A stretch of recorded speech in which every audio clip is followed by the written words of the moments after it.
तर नमस्कार मित्रांनो, हर हर महादेव. तर आज आपण जात आहोत भारतातील 12 ज्योतिर्लिंगापैकी एक ज्योतिर्लिंग, जे म्हणजे हिंगोली जिल्ह्यातील औंढा नागनाथ येथे आहे. तर आपण भारतातील 12 ज्योतिर्लिंगापैकी 8व्या ज्योतिर्लिंगाला आज आपण जाणार आहोत, दर्शन घेणार आहोत.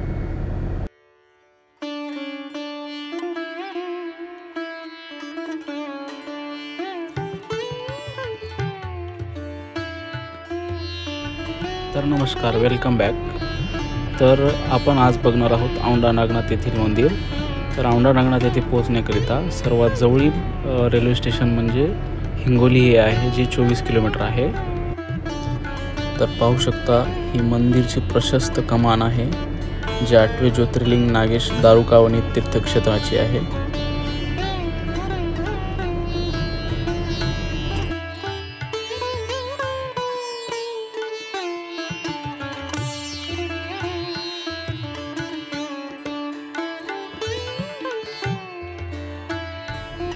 तर ही मंदिरची मेन एंट्री आहे, पाहू शकता तुम्ही.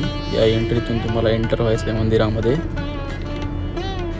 मंदिरामध्ये एंटर झाल्याच्या नंतर ते पावती फाडून, पार्किंगची पावती फाडून तुम्हाला आत जायचं आहे.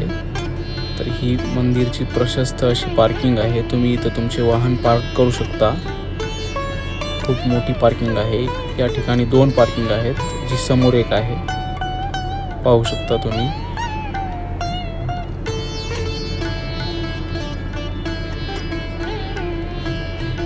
तुम्हाला नाश्ता वगैरे करायचा असेल तर इथं साईडलाच हॉटेल आहेत, जे नाश्ता चहा इथे तुम्हाला मिळून जाईल. तर आता पाहूया आपण मध्ये एंटर होतोय. हा मेन रस्ता आहे मंदिरमध्ये जायचा.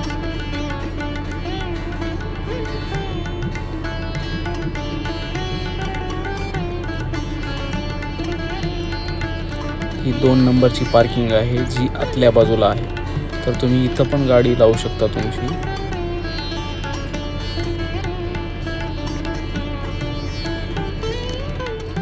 इथे आहे मंदिर प्रसादालय. तुम्ही इथून मंदिरामध्ये जाण्याकरिता बेल, फूल, प्रसाद घेऊन जाऊ शकता. तर इथूनच थोडं पुढे गेल्याच्या नंतर चप्पल स्टँड जे आहे ते इथं आहे, जे तुमचे पादत्राणी व सामान सुरक्षागृह. तुम्ही तुमचं सामान इथे ठेवू शकता. त्यानंतर तुम्हाला मध्ये जायचं असल्यास हे आहे पश्चिम द्वार. या पश्चिम द्वाराने तुम्ही मध्ये जाऊ शकता. भक्त शिरोमणी श्री नामदेवजी महाराज पश्चिम प्रवेशद्वार असे या द्वाराचे नाव दिलेले आहे. तसेच बाहेर आपली हिंदू संस्कृती, सनातन धर्म जपणारे वासुदेव बाहेर बसलेले आहेत. तुम्ही यांचा आशीर्वाद घेऊ शकता. तर चला मग पुढे पाहूया आपण. हा आहे मंदिरमध्ये एंटर होणारा रस्ता.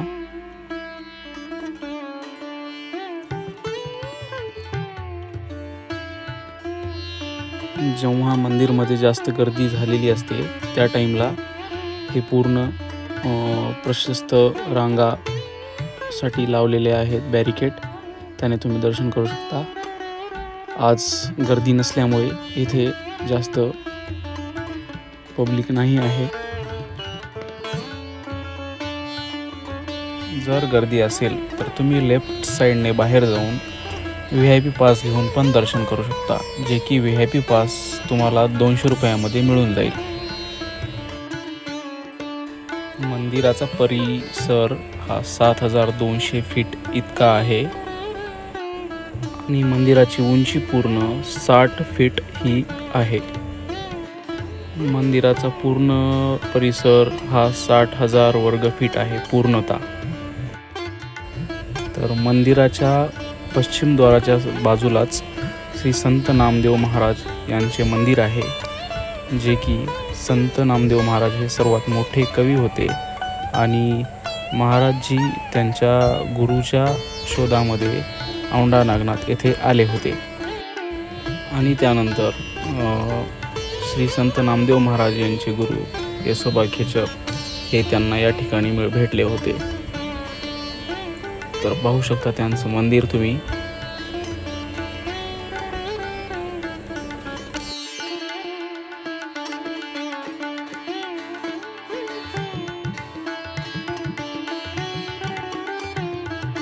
हे आहे मंदिर परिसरातील उत्तरद्वार. तर इथे तुम्हाला VIP पास भेटून जाईल. तुम्ही इथून VIP पास घेऊन दर्शन करू शकता. तर हा आहे उत्तर भाग मंदिराचा, पाहू शकता तुम्ही. तर तसेच त्याच बाजूला पिण्याच्या पाण्याची व्यवस्था आणि इथे खूप छोटे छोटे मंदिर आहेत. हे मंदिराच्या उत्तर बाजूला आहेत बघा. या ठिकाणाहून तुम्ही VIP दर्शनची एंट्री आहे. तुम्ही इथून VIP दर्शन करू शकता.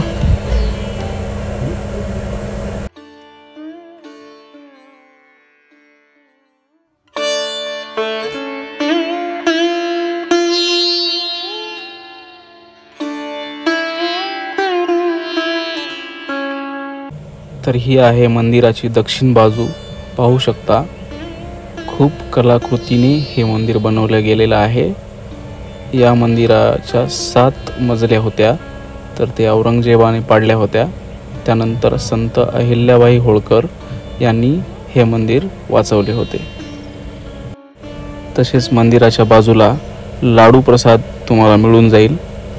लाडू प्रसादाचे छोटे छोटे स्टॉल असे बाजूला लावले गेलेले आहेत, तुम्ही पाहू शकता.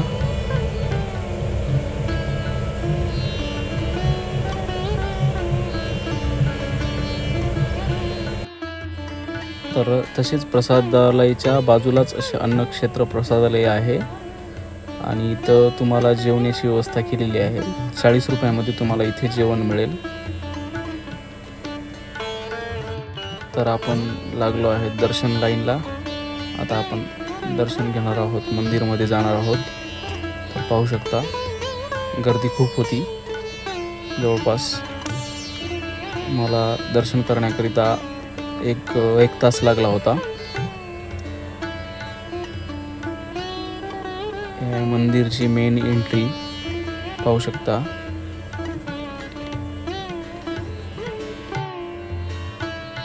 तसेच मंदिराच्या उजव्या बाजूला भगवान गणपती आहेत आपले आणि लेफ्ट साईडला छोटे शिवलिंग आहेत. तर तुम्ही पाहू शकता मंदिरची प्रशस्त कला.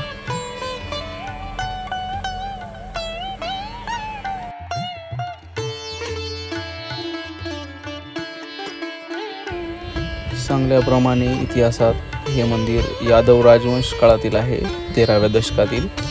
आणि हे मंदिर पांडवांनी बांधलेलं आहे. आणि सांगितल्याप्रमाणे हे मंदिर 3000 वर्ष जुने आहे.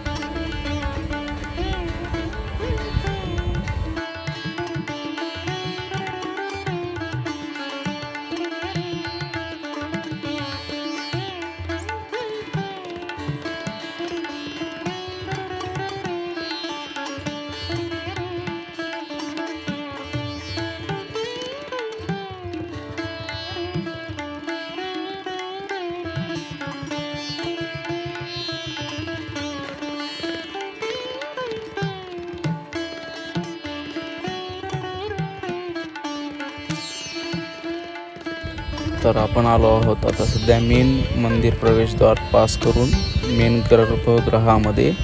तर आपल्याला दर्शन करण्याकरिता तलगृहामध्ये जावे लागेल खाली. तर तुम्ही पाहू शकता मी खाली आलेला आहे दर्शन घेण्याकरिता. तर हे श्री भगवान प्रभू नागनाथाचे दर्शन आपल्याला झालेले आहे, पाहू शकता. तर पाहू शकता मंदिरावर जे नक्षीकाम केलेले आहे ते कसं केलेलं आहे. खाली हत्ती, वरी पळणारे घोडे व त्यावरती नृत्य करताना देवी देवता. आणि सर्वात वर दिसते की भगवान महादेव वेगवेगळ्या अवतारामध्ये दाखवले गेलेले आहेत. असं सुंदर नक्षीकाम केलेलं आहे मंदिरावर. ऐतिहासिक असे दृश्य आहे हे, पाहू शकता. पूर्ण हा मंदिर परिसर आहे.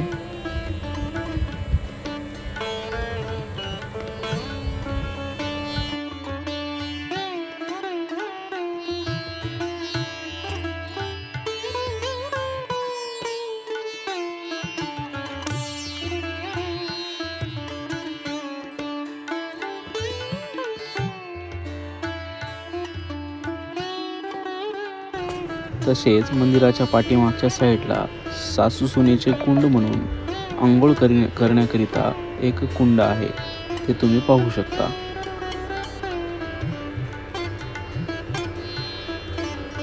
इथे शनिदेव मंदिर सुद्धा आहे, तिथे मध्ये जाऊन तुम्ही शनिदेवाचे दर्शन पण घेऊ शकता. तर नमस्कार, राम राम. तर पुन्हा भेटूया पुढच्या ब्लॉगमध्ये. जय श्रीराम.